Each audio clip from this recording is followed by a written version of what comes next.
We're going to cross over to Athens now to speak to Miranda Xafa. She is a former board member for Greece for the IMF and now heads the advisory firm EF Consulting. Miranda, thanks for taking the time to join us this morning. Look, we're in a situation where we don't have a clear government that can be formed in Athens. We have a key vote coming up next month, which is necessary to keep the Troika money rolling in. What is your assessment of the situation as we head into these important coalition talks? The Greek political scene has become considerably more fragmented, with 3 new parties in parliament, 2 far right and 1 left wing, all of which reject austerity measures and want to either renegotiate or abrogate the EU-IMF rescue package. So it's going to be very hard to form a coalition given these circumstances, and political parties will have 10 days to form a government or call new elections. But the problem is that Greece is running out of cash fast.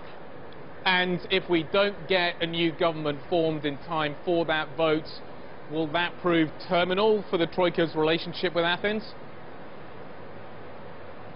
The IMF has already signaled that it will not disburse unless there is a government in place that moves along the reform path.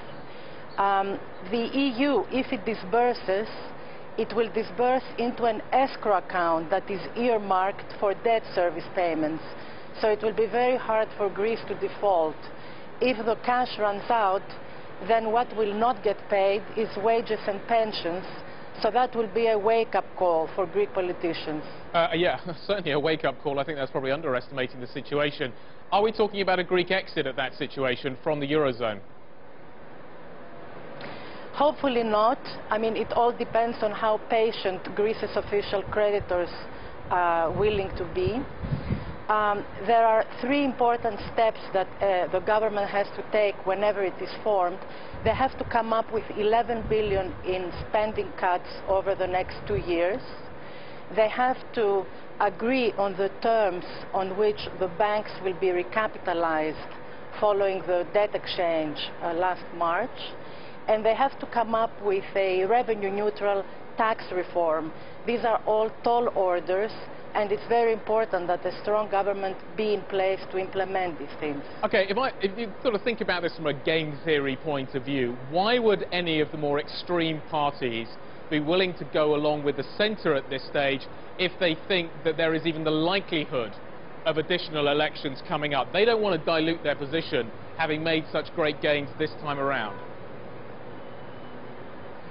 The parties of the left have already turned down calls for a broad coalition, and that does not leave very many possibilities.